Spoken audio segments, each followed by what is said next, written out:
kwazivai muri eZimbabwe kwese kwese kwamungadai muri kusangana zvakare muchirongwa zvinoitika munyika. Muchirongwa nhasi tina amai vane muroro wavo akaponderwa kuChegutu akasiya vana vaviri. Chinzwa izvi zere kubva kwavari. Ini ndinzi kugwaraini kana kuti Angelini Vu inogara kuMbara.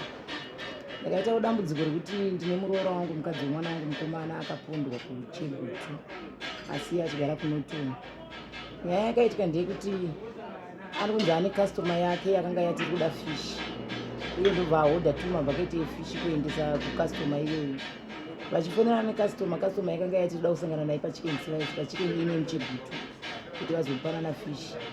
Saka munhu uyu ari kunzi akabva asvoti zvamauya mabhaketi ndakagadzira mari yebhaketi 1 asi imwe mari iri kumba chandi tinotora ndinokupa imwe mari.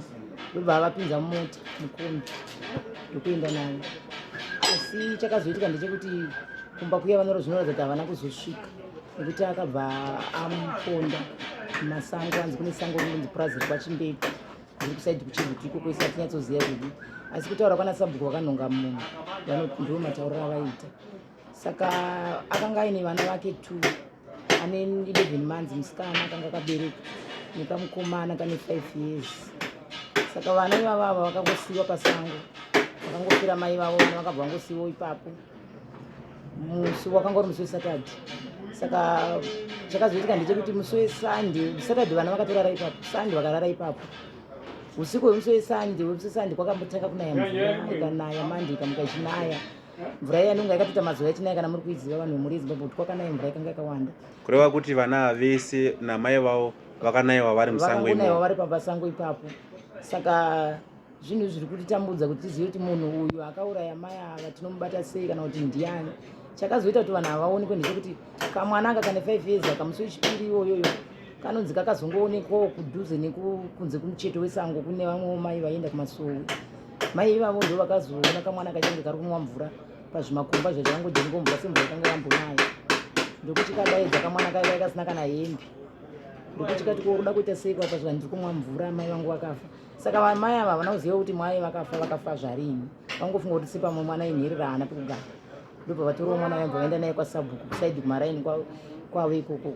Saka vasvika ikoko Sabhuku vakatosvika nhasipo. Ndobva vaenda nemwana wavo kumba kwavo vakati kune munhu akanga ari papa Sabhuku muzoti kana Sabhuku wauya ndichadzoka ndichiuya nemwana uyu ndimbonomupa chikafu nekuti ari kuti ane nzara. Ndobva vaenda kumba kwavo bva vanopa mwana vanomugisa mbwa vamupa chikafu. Asi vari papo pavaita zvese izvo mwana anzi aingoti ndoda kuenda namama vangu vakafa. Saka ivo vanga vasingakwanisi kuti vabvunze kuti mama vakafa vari kupi bvudzi vaitotya kuti mwana mudiki akadai zvino ari kutaura zvine zvirevei. Saka chakazoitika ndechekuti kwakazoitawo vamwe vanonzi vakomana vakangoonekwawo vakazongofambawo kusaidhi kusango kwakanga vaponderwa muroro wangu ikoko. Ndobva imbwa dzavo dzatanga kumhanyira musango nechekumberi. Saka ivo vakatofunga kuti havana chinyaya. Vachiteerawo imbwa dzavo dzichimhanya kudaro vakanosanganzana nemunhu akafa kunova kuti ndiye muroro wangu. Saka pavakamuona hanzi vakabva vatodududza kudzoka mashure kuti munhu uyu akafa bhati arikuratidza kuti haana musoro. Ndobva vatodzokera futi kwaSabhuku kuya kwakamberi kwaenda mai vai. Vanosvika ikoko bva vatosvika Sabhuku hapo sekutaura kwamboitirwa mai. But vakabva vati hazvisi kubvira kuti tibve panapa musina kufonera tingovafonera ibvudzi taona munhu akafa musango. Munhu uyaya ndipo akachifonerawo Sabhuku vachiuyawo ndokuchinzwa kuti pane mumwe mukadzi ambouya futi anga ine kamwana achiti ndakanhongawo kusaidhi kusango. Mai vai ndobva vafonerwa ndobva vauya nemwana. Vasvikawo pana Sabhuku anoti ndakabva ndangoti handei kusango kwamaita se kwamatora mwana uyu nekuti kuri kunzi kwaonekwa mai vakafa kusaidhi ikoko. Mai vai vakatoti mwana uyu ari kutongoti mai vangu vakafa saka ina asingazvinzwisi kuti zviwedza kuti kudii. Saka ndokuchifamba vachienda kuya. Vakabva vangotaurana kuti isusu hatichanange kwaonekwa mai nevakomana ngatiende ipapa ine mwana kuti tione kuti mwana ari kuziva here kuti mai vake vari papi kana kuti ndiwo mai vake here. Saka ndobva vaenda pamvura painwa mvura mwana uya namai vai. Ndipo vakangosvika vakati iwo wanga uri panapa uchinwa mvura saka mama vari kupi.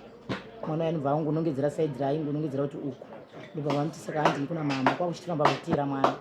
Vanotonzi vakatofamba kwe more than 3 kilometers kubva kwavakanga vari ikoko kuti vasvike kuna mai vacho. Vasvika ipapo vakatoona kuti Joshua mukadzi uyu akafa ndiye ari kunzi ndiwo mai vemwana ende mwana atosvika ipapo akati ndiwo mai vake.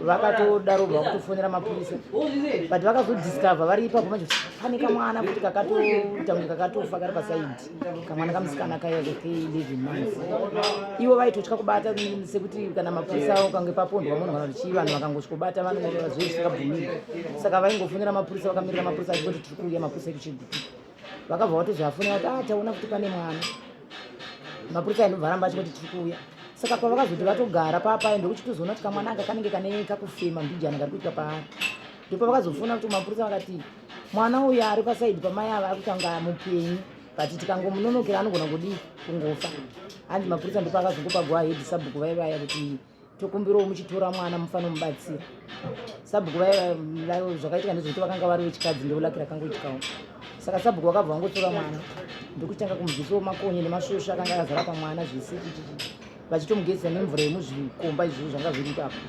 vapedza kudaro vakumbompa tumvura tokunwa vakatotanga kumupa tumvura tototi asati atogeza kuti vaone kumwa kwai kusina mvura yakachena because kwakuri kusango asi vakanototi ivo ndakazotuma munhu kunotenga mahewu kumashops tumahewu tomutupepa toe tonobva vambombaona kuti mwana ari kungokwanisa kumedza but kushama muromo wake noita sei zvai zvisingabudi vaona zvakadaro ndopakati bheta ndiende nemwana kuchegutu hospital ndopa vakaenda naye vakabva vangoenda navo vari kutu ndobva vasvikokabika akabva kakosvetswa paoxygen uyu achingobatidzirwawo mahita muchipatara achipowo chikafu achidididi kuti mwana ararama saka vanototi ndopakazotanga mwana kunyatsofema zvakanaka aiswa paoxygen paipa ndokuzototi bengeni vakutotanga kuore kuti chando chee changa chabuda anotanga abatidzirwa mahita ndokumuka kwakaita kamwana kadiki kaka saka tiri muprocesi iyoyo yekuti isusu tizozikanwa kuti tisu hama dzemuroora inyaya yekutoti mwana uyu akazobvunzwa kane 5 years yakuti mama wako anonzani mwana achingoti Elizabeth but chaiitika ndechekuti aitaura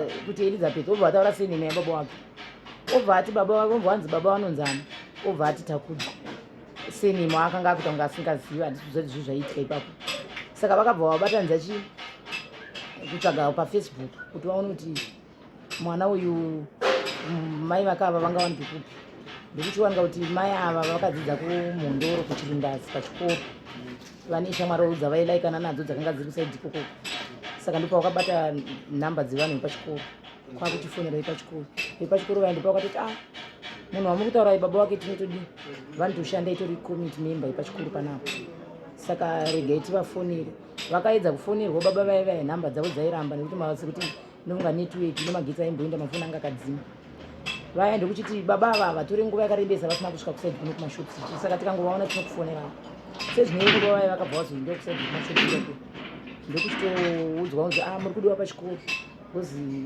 pane meseji yenyu baba vaende kuchienda kuchikoro vanosvika kuchikoro ndopa vakanoudzwa nyaya iyi kuti muri kudiwa nemapurisa ekuchegutu kwanzi pane nyaya yekuti kunenge kune bhodhi yemwana wenyu here kunzi yakapondwa kusaidi ikoko saka muri kutokumbirwa nzi muuye kuchegutu saka baba vaivaiwo vakabva vazofonerawo mwana wangu mukomana anova mukwasha wavo vachitomubvunza kuti kuiwewe mukadzi wako ari kupi uye akati akabva musi weSaturday achienda kuchegutu kunosupply fish kukastoma yake asi aibva ipapo achizoenda kumusha kwanagogo kune kwanga kuine makuva aitwa matombo musi weSunday saka inini ndokwandiri kungofunga ndokwaari sekuti kwanagogo avo kwakuri kumusha kwamai vake uko kuna baba kwakuri kumusha kwababa wake saka kuti mai vake baba avo vanga vasikutomboziva kuti mwana ari kuenda kumatombo kumusha kwamai vake saka ndo zvakaitika ipapapo ndobva uyu mwana wangu mukomana abva azongofonerawo mukoma wake akati ndozvandiri kunzwa kuno mukoma wake ndiye akazofonera inini woronso ichina akati mama ndiri kunzwa kuti mukadzi watakudzwa ari kunzi akapondwa kuchegutu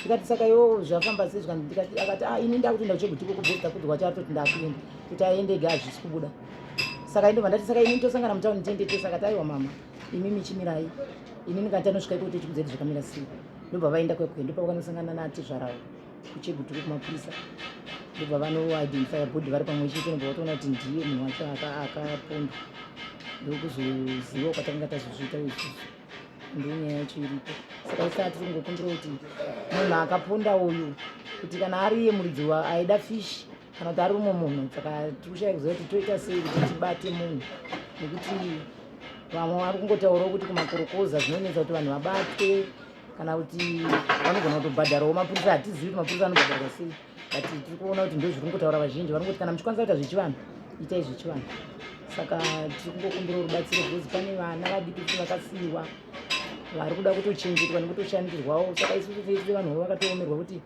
vana togona kuchengeta zvedu tingakwanise, but zvine zvinhu zvinongorema kuti uzive kuti mai vemwana wayo vakafa nenzira isingagamuchirika. Saka kune ruzhinji rweZimbabwe vangada kukubatai, vangakubatai panhamba dzipi? Inini ndine foni yangu 0715 794038.